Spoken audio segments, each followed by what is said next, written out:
and welcome. Today I'm going to show you how I cut my hair in a Pixie. I was going to plan on growing it a bit, but it's got to this point and I'm like, no, I don't like it, so it's all going to go again and I'm going to cut it back into a Pixie like it was before. So today I'm going to show you how to do that.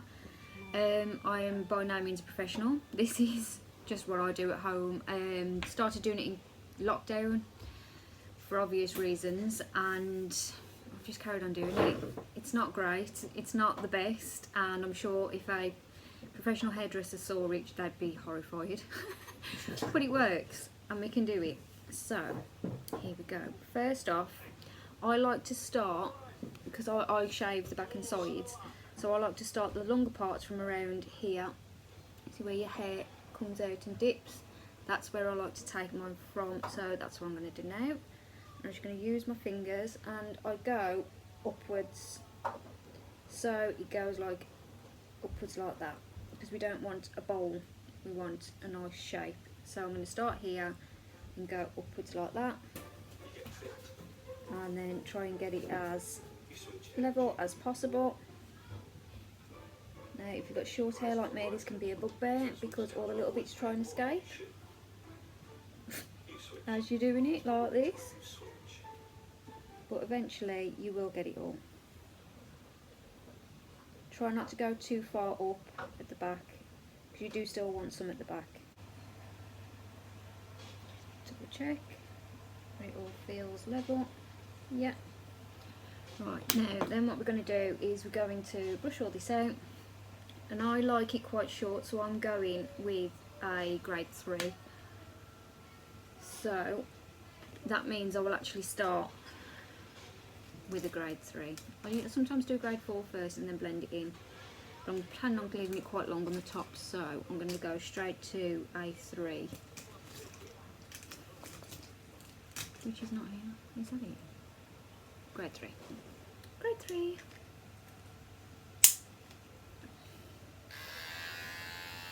And here we go. As you get to here, flick it up, because it'll be easier to blend it in with the top. Instead of just doing a straight up shave, try and do it in an arch.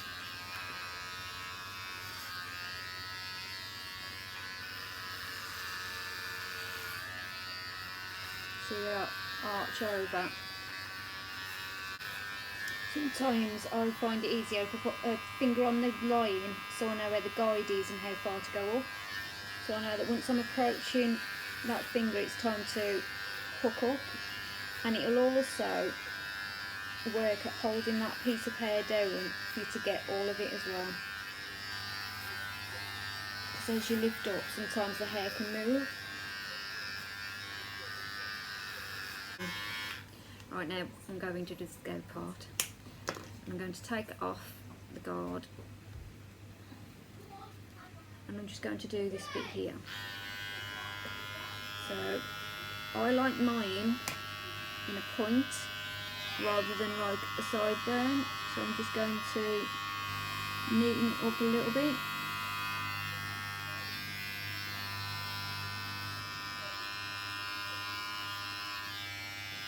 I can always get on there.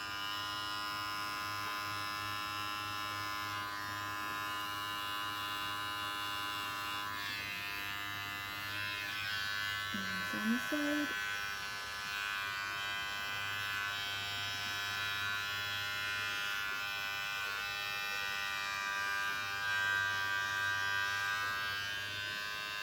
So it seems shorter, doesn't it?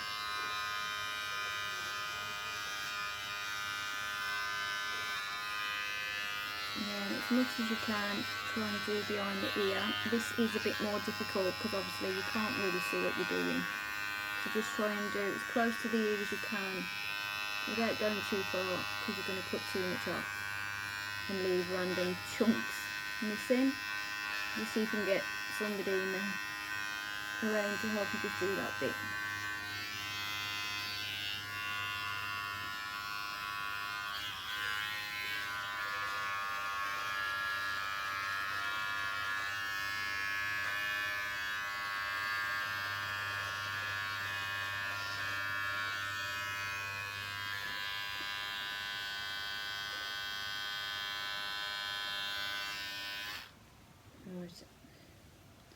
Now the back bit, I admit I am too scared to do that bit myself.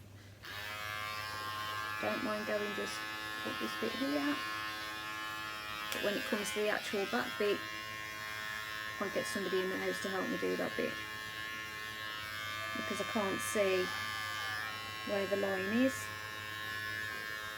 Just put my finger there, because I know that's where the line is there. And I'll put my finger there, because I know that's where that line is.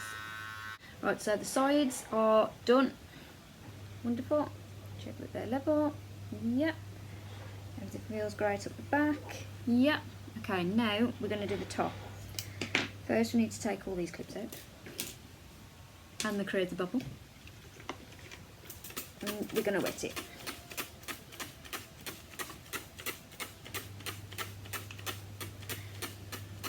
Now this next bit depends on really how long you want it. I want mine with quite a bit of length. Woo! Ace Ventura, Pet Detective. I like mine to be quite long because I like to play about with the front and things like that. So I find the crown where I like it there, and flip that back, and then see what the rest looks like.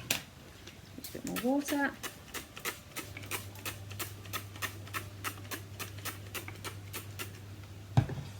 Alright, now I'm going to cut the top first and then work my way in to blend the sides in, because once you start cutting the top, the rest will work itself out as well. So I'm going to start off right at the back, at the front of the crown, and and this is where I decide how long to go. So I still want quite a bit of length left at the front, so I don't want to be too short at the back, because then it's obviously going to be a nightmare blending it in. So I'm going to start about here. So it looks really more as if I'm cutting off the wispy bits. Can you see? Now the first line I'm going to do straight across. But after the first line, come here you bugger, there you go. The next line I will cut into, so it gives it more of a textured shape rather than a blunt cut. So we take the next line and pull that up, and I'm going to cut into it. Now with this way as well, it's very forgiving if you're not cutting very straight, because it makes it look like it's supposed to be that way. So when it's us newbies doing at home on our own, we can get away with more. And each section you pull up, pull it straight up on top of your head while you're in the middle. And then as we come to the front, we will start to pull it forward, so we've got more length at the front.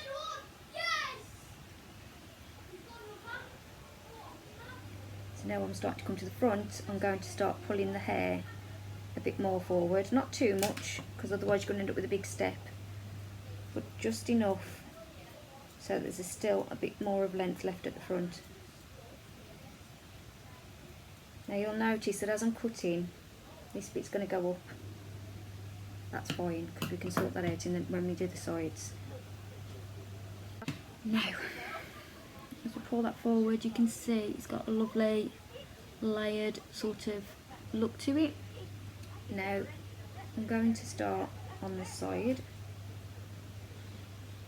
and I'll pull a chunk up and I'll put it straight outwards at an angle, so it's like more or less the angle of my head as it follows the shape round.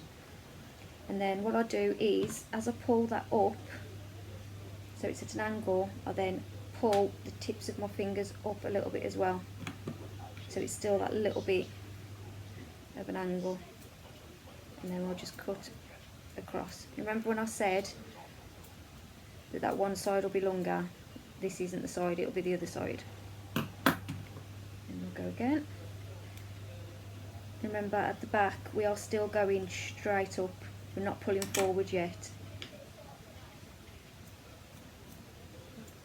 Ouch, finger.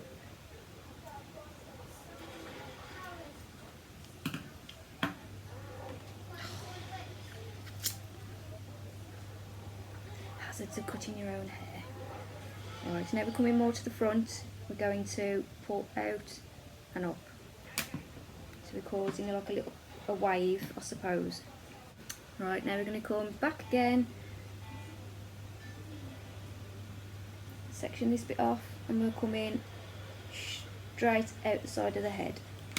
And you can see here that's where the angle is, and we're going to pull it out and cut that bit off. Cutting into it with the point of your scissors the best you can, because like I said, it gives it more of a textured cut instead of a blunt line then. And come again.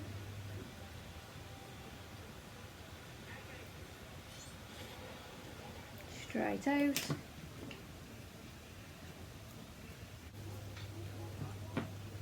So back to the crown again, but we're going now on this side. Try not to take any off the back yet, because we'll do that differently.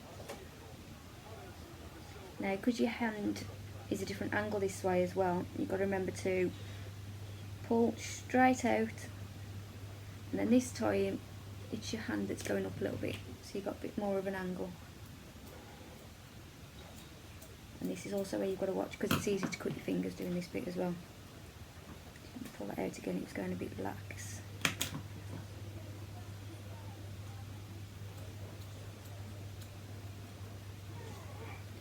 So just remember, this bit goes up a bit, so it will always need to be that little bit shorter, that side. It's always going to be that little bit longer where that knuckle is, so you need to remember that going through to your next one. So we're going straight out again.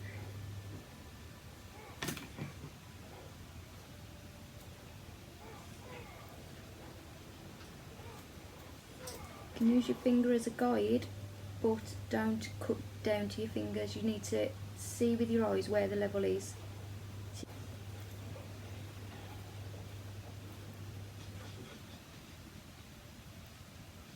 Just check your sides, make sure you're level.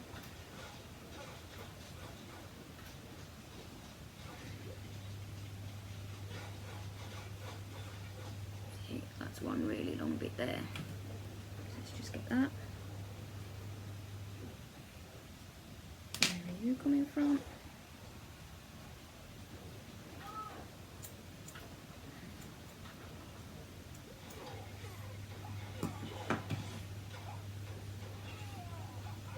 That's better. Right, now the back can be a bugbear, I will admit, because you can't see it. Just check these sides are level. Yeah. Right, now the back, I'm going to take some from the crown at the front and some from the crown at the back. And I'm just going to pull it back a little bit so the angle is more towards the back. And then if you just keep hold of it as tight as you can, but tip your hand forward a little bit, you can see what you're doing. Now the same here, we're chopping straight into it, not across, so we can get a textured appearance. And we don't actually want it to be completely a fully straight line, because like I said, we want as much texture in it as possible, and you're only going to get that with uneven lines, as daft as that sounds. The next bit is too thick. Hang on. You need to keep pulling it down and across. There we go.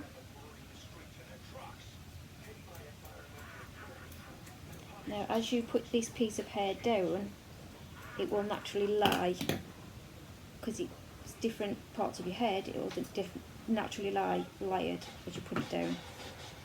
And then the last piece, back a bit further. There.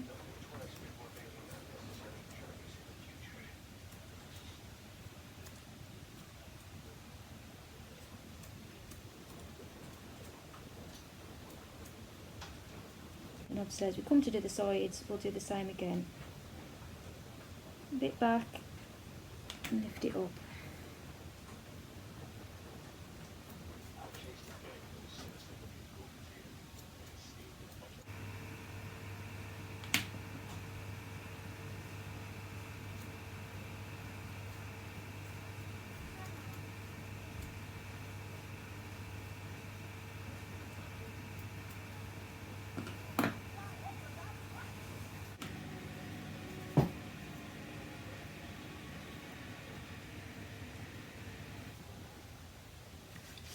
Right, and there we have it.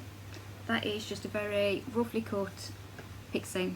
So with it like this, I will either wear it like this, just all a bit funky, all messed up and textured, or I can push it to the side and I have it in like a quiff, or sometimes down into the side. You can have it however you want it, but I just love that bit of texture that you get with this. And you can give yourself a bit of body, or you can have it flat, completely up to you. There you have it, a quick textured Pixie cut. Thank you, bye.